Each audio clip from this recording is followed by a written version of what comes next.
Yang kami hormati pengurus BBC, yang kami muliakan jamaah Masjid Baitul Salihin dan juga jamaah BBC yang mungkin juga datang dari berbagai tempat yang jauh. Dan kita semua alhamdulillah di pagi yang mulia ini kita bersyukur kepada Allah Subhanahu wa taala karena kita diberikan sehat umur, dan sehat umur itu menghadirkan kita ke rumah Allah Baitul Salihin. Ini merupakan nikmat yang terbesar. Sering disampaikan banyak hadis ketika orang mampu tunaikan subuh berjamaah, wa huwa fi zimmatillah, orang itu dalam penjagaan Allah. Ketika Nabi sampaikan, man ghada ilal masjid, yang datang ke rumah Allah melangkahkan kakinya di pagi hari. Sabda Rasulullah, a'addallahu nuzulahu minal jannah, Allah siapkan untuk orang itu tempat tinggalnya nanti di surga. Hadis juga sampaikan, wa kullu khutwat yakhtu ilal masjid, setiap langkah-langkah kaki kita langkahkan ke masjid, sedekah, itu adalah sedekah.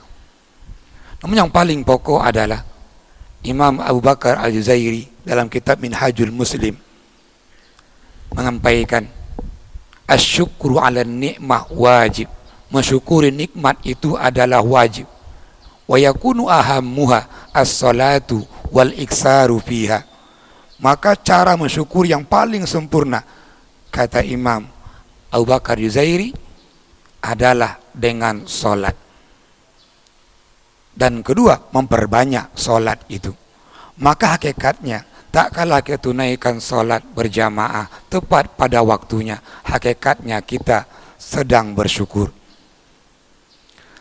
Allah Subhanahu wa taala dalam surah Saba ayat 13 itu abadikan, wa qalilan min ibadiyasy syakur, wa qalilun min ibadiyasy syakur. Kata Allah yang maha tahu, hanya sedikit, kata Allah, dari hamba-hambaku yang bersyukur.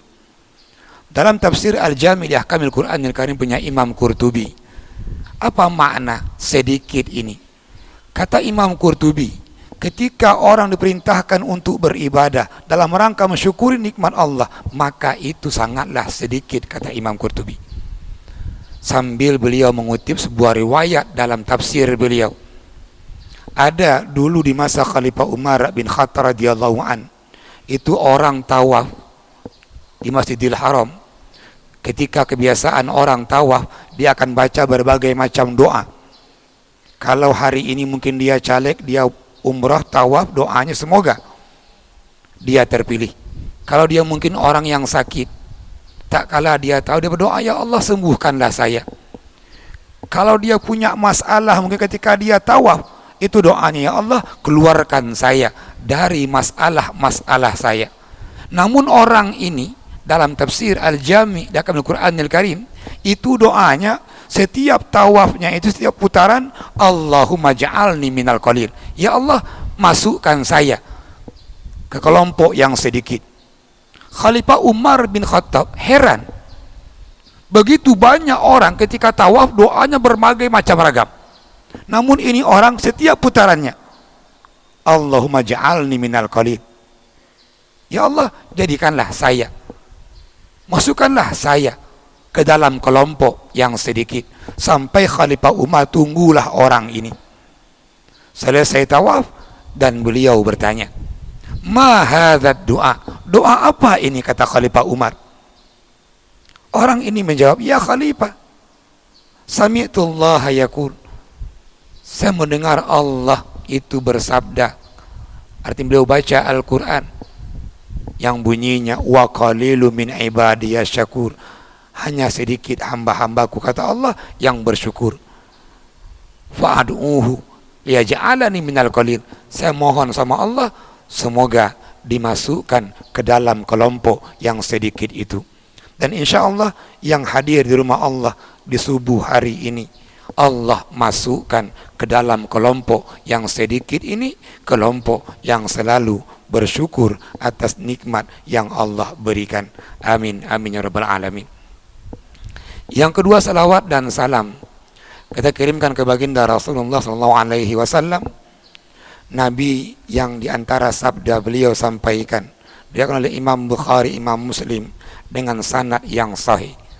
Wa ma yusibul muslim min nasabin al-sab, tidaklah seseorang itu ditimpa oleh keletihan, lelah, letih, au nasabin, mungkin penyakit, illa kafara biha khatayahu, kecuali keletihan itu untuk pengampun dosa kita. Mungkin sejak semalam menjaga waktu subuh ini, lelah, iya, capek, iya, namun ketahuilah setiap keletihan kita, kelelahan kita dalam mentaati perintah Allah itu adalah pengampunan dosa. Urenci kamu yang sakit pinggang, yang sakit kaki, namun langkahkan kakinya ke masjid. Susah, iya. Namun susah itu, kata Rasulullah, illa kafara Allahu biha khataya, Allah ampuni dosa-dosanya. Wala min hummin wala min haznin. Kita yang semakin berumur ini banyak khawatirnya. Di antara khawatir kita adalah, kalau saya meninggal nanti bagaimana ya? Nanti kuburan saya gelap enggak ya? Kuburan saya terang apa tidak ya? Kawan saya dikubur itu baik apa tidak ya? Khawatir seperti ini yang belum terjadi, kata Rasulullah, illa kafara biha khatayahu, Allah akan ampuni dosa-dosanya. Wala min huznin, kata Rasulullah, kesedihan yang menimpa kita, mungkin karena sakit kita sedih, mungkin karena kurang makanan kita sedih, mungkin karena kurang lainnya kita sedih. Sampai Nabi sampaikan, setiap kesedihan kita itu pengampunan dosa. Sampai asyauka yushakuha, kakinya kena duri, tangannya kena duri, luka, maka luka itu, kata Rasulullah, illa kafara biha khatayahu, Allah ampuni dosa-dosa kita. Maka semakin banyak langkah kita ke masjid, semakin lelah kita ini tunaikan perintah Allah, itu adalah pengampunan dosa dan sekaligus syukur atas nikmat Allah. Sayyidah Aisyah radhiyallahu anha pernah bercerita, Nabi sholat di tengah malam hatta tafatara qadamahu, sampai kedua kaki beliau bengkak. Sayyidah Aisyah bertanya, ya Rasulullah, ma tasna'u bihadza, ada apa ini? Allahu ghafiru dzunubaka ma taqaddama min zanbi, bukankah Allah sudah mengampuni dosamu yang terdahulu dan yang akan datang? Artinya Rasulullah yang Allah jamin surganya, sholat di tengah malam, bengkak kakinya. Tak kala Nabi mendapatkan pertanyaan istri beliau, Sayyidah Aisyah, beliau menjawab, apalah akunu abdan syakura, ya Aisyah, saya amalkan ini, saya kerjakan ini, semoga saya, kata Rasulullah, menjadi hamba Allah yang selalu bersyukur. Jamaah subuh yang Allah muliakan, di pagi hari ini kita ambil sebuah ayat dalam surah Al-Baqarah 168, dan insya Allah semua kita ini menghafalnya. Bunyi ayat, ya ayyuhan nas kulu mimma fil ar halalan thayyiba. Allah subhanahu wa ta'ala panggil semua manusia, mau yang beriman atau tidak beriman. Allah perintahkan kulu mimma fil ardi halalan thayyiba, makanlah apa yang ada di bumi ini. Yang pertama halal, yang kedua thayyib. Ayat ini melambangkan bahwa Allah itu maha segala-galanya, memberikan rezeki baik untuk orang yang beriman maupun yang tidak beriman. Namun dari sekian banyak yang ada di bumi Allah ini, itu Allah batasi, yang pertama halal, yang kedua thayyib. Tafsir Ibnu Katsir menyampaikan makna thayyib itu adalah zat yang tidak haram. Halal adalah cara yang mendapatkan sesuatu itu yang Allah ridai. Kalau begitu makna dua kata ini, halalan thayyibah, dia tidak haram. Kalau kita lihat, lawan dari halal adalah haram. Haram, harta haram secara umum, nanti ada dua. Yang pertama, yang haram zatnya. Banyak kaedah-kaedah usul fikih ini menyampaikan, jikalau nas Al-Quran dan hadis sampaikan itu haram, maka hukumnya haram. Yang kedua, kalau Rasulullah sampaikan untuk membunuh beberapa hewan, maka perintah membunuh itu juga tanda untuk haram. Rasulullah perintahkan kita membunuh ular, maka ular menjadi haram. Nabi perintahkan kita membunuh cicak, toke, dan sejenisnya, maka itu haram. Atau larangan, ketika seorang tabib di masa Rasulullah minta izin jadikan canggu, kodok untuk jadi obat, naha Rasulullah an qatlihi, Nabi melarang sahabat ini untuk membunuhnya. Nah, larangan membunuhnya termasuk juga itu dia pengharaman. Yang kedua, nanti cara mendapatkannya. Tadi zat-zat yang haram ini Nabi ajarkan, innallaha idza harrama ala qaumin akla syai' wa harrama samana. Allah jikalau mengharamkan kita makan sesuatu, maka juga haram itu hasil jual belinya. Nah, ketika orang mendapatkan harta dari menjual canggu, menjual toke, maka itu haram. Bahkan sebuah hadis, naha Rasulullah an aklil hirrah wa samana. Nabi melarang kita makan kucing, termasuk juga harga kucing. Kalau hari ini ada usaha mungkin jual beli kucing Angola yang mahal itu hasil jual belinya adalah haram. Ketika orang menjual canggu, dia tangkap canggu, bak belang-belang menopo boleh, maka hasil menjual canggu itu haram. Ini kaedahnya, dan banyak dan sering. Kalau Ustaz Yasir Yusuf di Masjid Baitur Rahman ini mengkaji fikih muamalahnya, dan Ustaz Fakhruddin juga mengkaji sering ini tentang riba. Harta yang haram nanti yang didapatkan dengan cara mendapatkannya itu ada 3. Haram karena kezaliman. Orang jual beli najis, ini kezaliman. Mencuri harta orang, begal, korupsi, bagian dari kezaliman. Nanti ada riba. Yang ketiga ada gharar. Apa gharar? Jual beli yang tidak ada kejelasan. Maka ini semuanya menjadi dia haram. Kenapa penting ini kita kaji?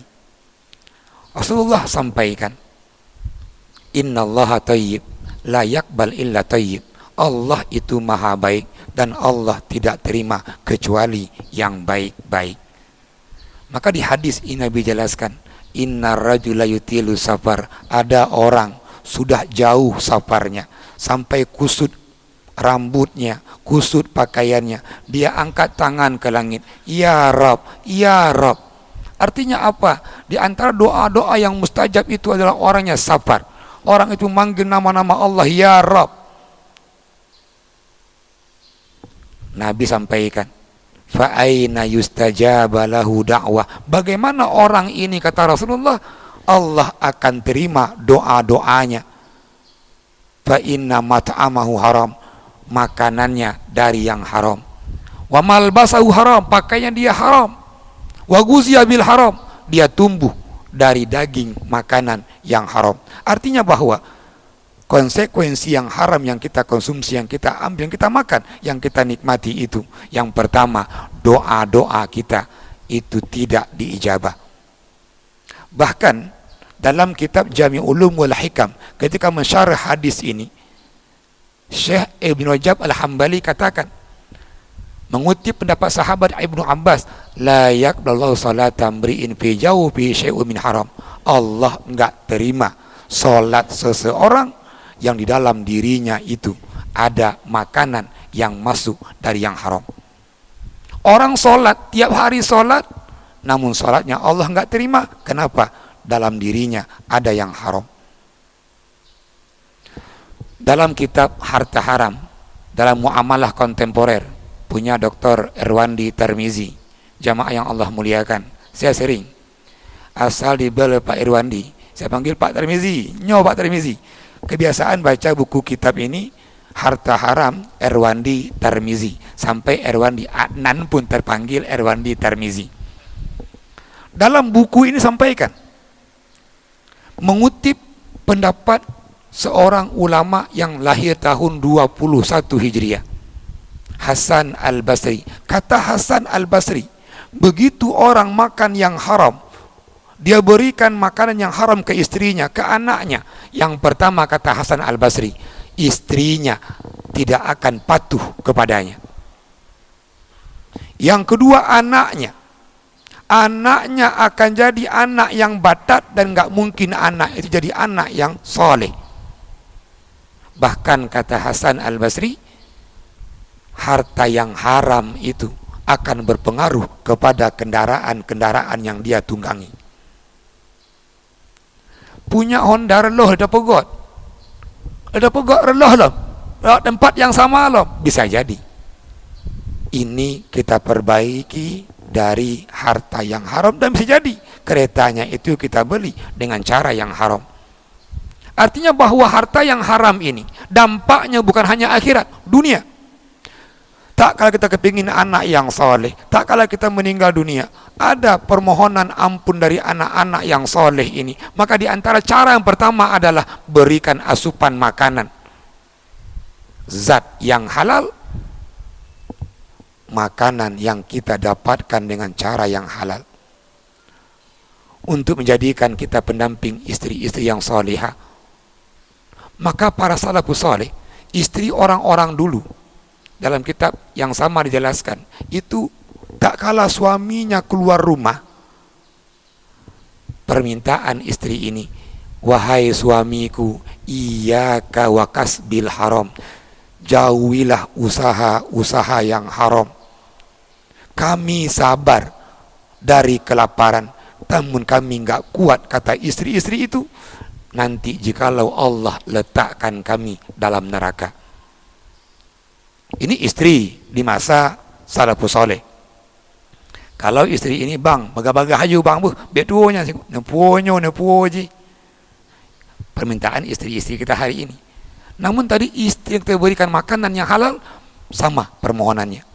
Bang, hati-hati yang haram. Suamiku, hati-hati yang haram. Kita sabar untuk hal yang tidak mengenyangkan, namun kita nggak kuat dengan api neraka. Maka Nabi sampaikan, kullu ma nabata minal haram, setiap tumbuh daging dari yang haram ini, pannaru aulabi, neraka lebih layak bagi orang itu. Maka tak Rasulullah Mi'raj, Nabi dinampakkanlah. Ini hadis dari sahabat Samurah bin Jundab. Apa yang nampakkan? Ada orang itu berenang di sungai, namun air sungainya itu adalah darah, nanah. Begitu orang ini nggak kuat dengan amisnya nanah dan darah, tadi dia ke tepi. Wayul kamu bil hijarah, di tepi itu ada malaikat, pukul kepalanya pakai batu, suapi pakai batu. Nggak kuat lagi, ke tengah sungai lagi. Sampai Nabi bertanya, ya Jibril, ma haulai, kenapa orang ini? Nabi Jibril menjawab, ya Rasulullah, ya Rasulullah, fa innahu akilatur riba, nyan urung makan riba. Di hadis yang lain dari Sa'id Al-Khudri, tak kala Nabi Mi'raj, Nabi tampakkan, ra'aitu kauman lailata usriyabi, saya menengok, kata Nabi, ketika saya diisrakan dan dimi'rajkan, di malam itu ada kaum perutnya besar-besar, buyutuhum kal buyut, butunuhum kal buyut, mereka punya perutnya besar-besar, wa hal hayat tura min kharijiha, dalam perut yang besar itu adalah ular, dan ular itu nampak dari luar. Kembali Nabi bertanya, ya Jibril, maha ula, Apa orang ini? Kata malaikat Jibril, ya Rasulullah, hum akilatu riba. Ini orang-orang pemakan riba. Kenapa penting ini kita kaji sebelum Ramadan? Insya Allah, Allah panjangkan umur kita. Kita masuk ke Ramadan. Ini bulan penuh dengan amalan. Ini bulan penuh dengan doa. Maka pada pagi hari ini, saya nggak mengkaji fikihnya. Kalau kita kaji fikih, mau amalannya cukup panjang, nggak habis 2 hari. Namun yang perlu adalah mari kita bertaubat dari harta yang haram ini. Supaya apa? Yang pertama, salat kita Allah terima, doa kita Allah ijabah, kita menjadi pribadi yang soleh. Karena diantara kenapa orang hari ini susah diajak ke masjid, susah diajak salat, susah diajak ngaji. Allah perintahkan para rasul, ya ayyuhar rasul, kulu thayyiban wa'malu shalihan. Makan yang baik, kata Allah, amal soleh. Artinya makanan yang haram tadi ada hubungan dengan ibadah kita. Kenapa orang malas sholat? Karena yang masuk ke perutnya itu adalah yang haram. Kenapa orang malas ngaji? Karena dia punya harta di cara yang haram. Maka harta yang haram ini menjadikan kita hamba-hamba Allah yang jauh dari beribadah kepada Allah. Baik jamaah yang Allah muliakan, Nabi sampaikan dalam sebuah hadis dari Abi Hurairah, innaka lan tada'a syai'an lillahi azza wa jalla. Engkau tinggalkan sesuatu yang haram karena Allah, ila baddalaka khairun minhu. Allah akan ganti yang haram-haram yang engkau tinggalkan itu dengan yang lebih baik. Dalam kitab Fathul Bari disyarahlah hadis ini dengan sebuah kisah. Ada seorang sahabat yang sama seperti kita mungkin hari ini, setiap subuh sholatnya di belakang Rasulullah. Hanya saja setelah salam, kalau kita berzikir berdoa, ini orang langsung pulang. Nabi mengamati gerak-gerik sahabat ini sehari, 2 hari, sampai 7 hari. Maka di hari yang ke-7, Nabi bertanya, nama sahabat ini Abu Dujana. Ya Abu Dujana, apakah engkau tidak ada yang perlu engkau mohonkan kepada Allah? Sambil nunduk, Abu Dujana katakan, ya Rasulullah, banyak yang mesti saya mohonkan kepada Allah. Kembali Nabi bertanya, kenapa nggak memohon?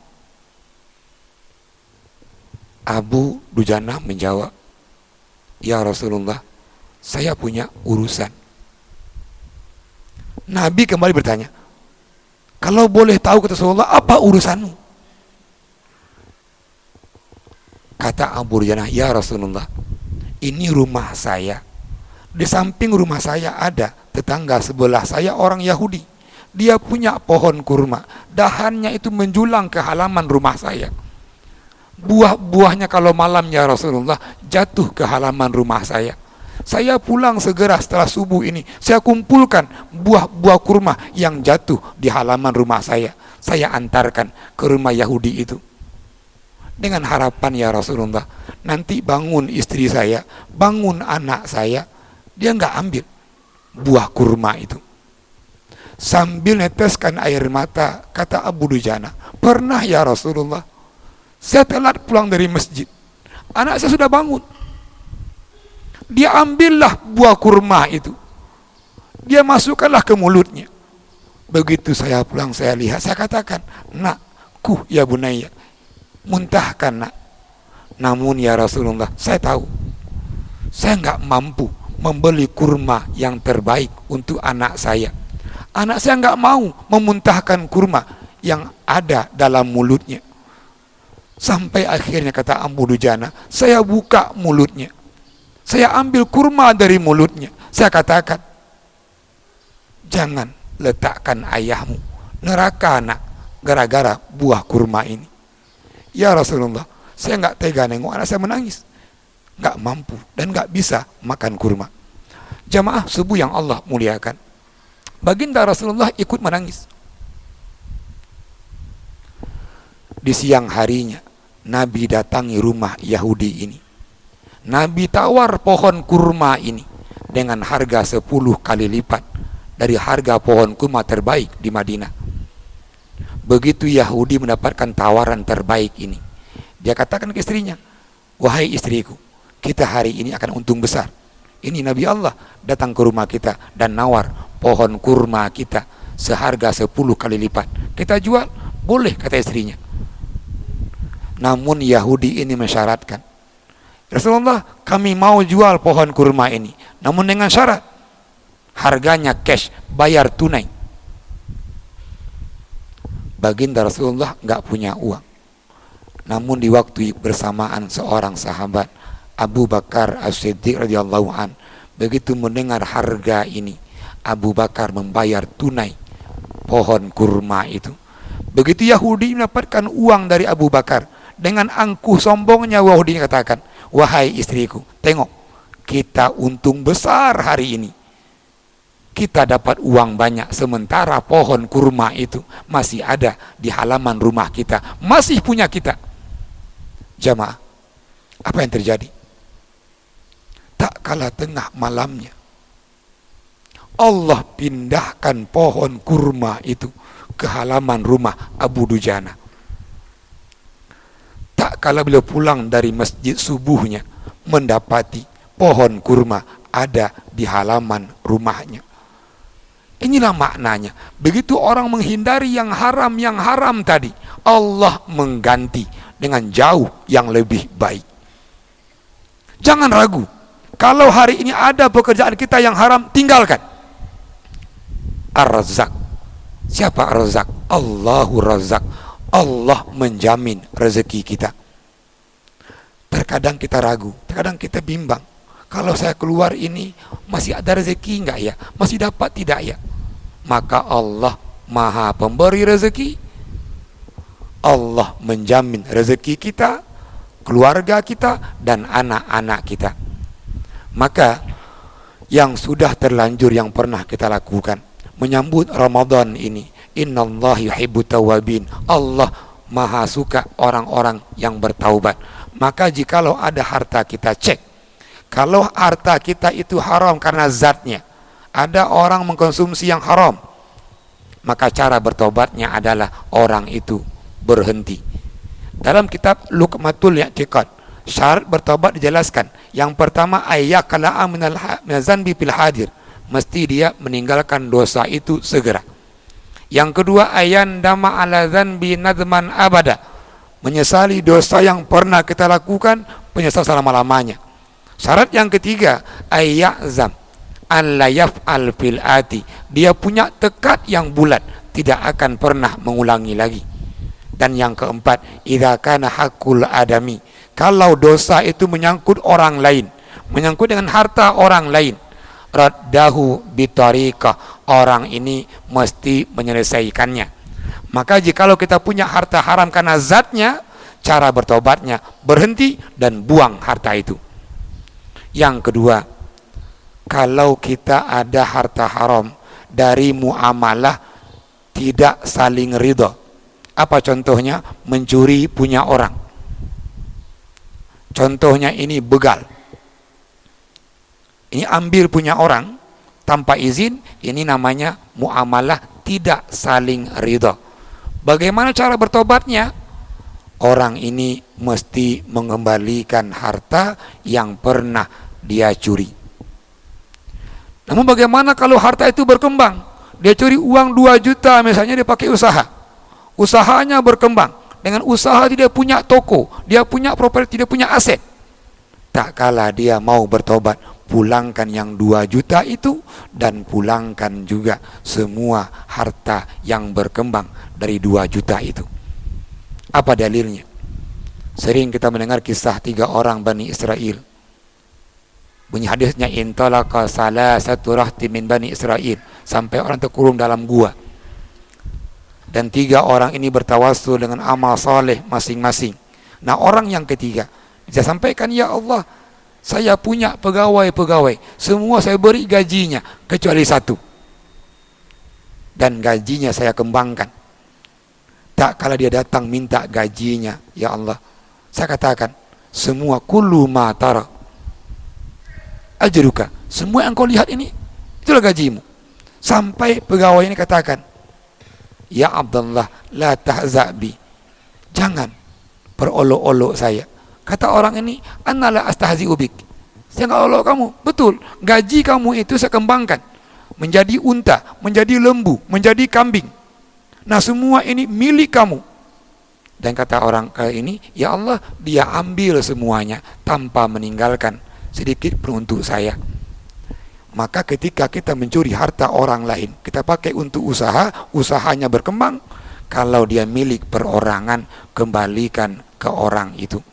Maka Nabi menjelaskan, laisa li'irkin zalim hakun, tidak ada hak keringat dari orang-orang yang mengambil harta orang lain secara zalim. Namun jikalau punya itu punya lembaga, ada punya negara, mau bertobat, iya, hitung hartanya, kembalikan ke Baitul Mal. Bagaimana jikalau yang punya harta itu sudah meninggal? Ingat Pak, dulu tak kala kita SMP, SMA, naik labi-labi sampai tujuan langsung lari, ongkosnya gak bayar.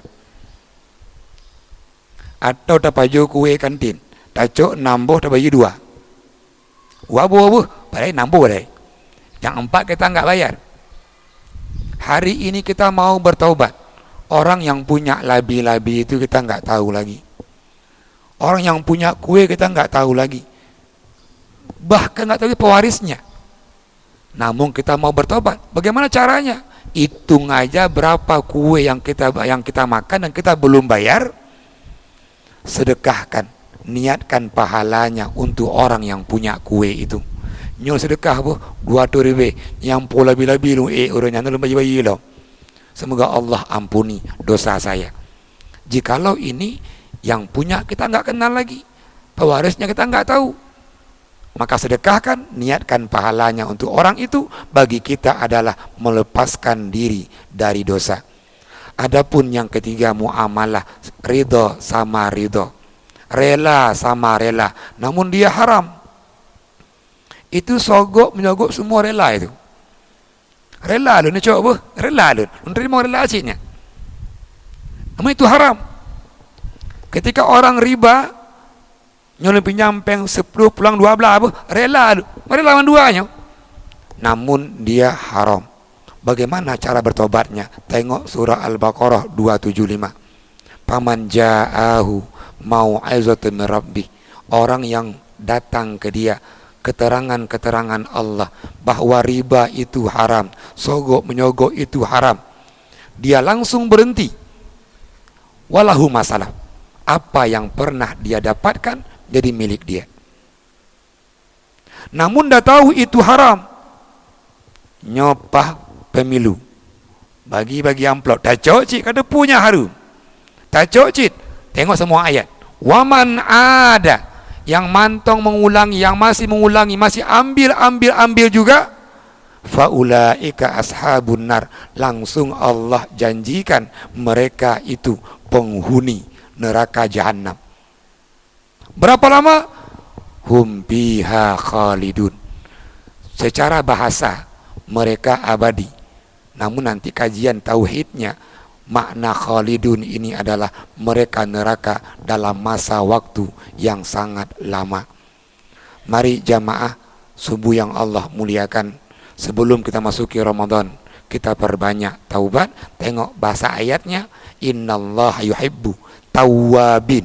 Dalam kajian ilmu bahasa ini dia sigah mubalaghah. Artinya apa? Ketika orang tawaf sekali namanya taifun, namun berkali-kali tawafnya kita bilang tawafun. Sama tawabun, artinya tobat itu mesti kita amalkan sesering mungkin. Silakan ambil waktunya kapan saja. Mau ambil malam mungkin lebih tenang, silakan.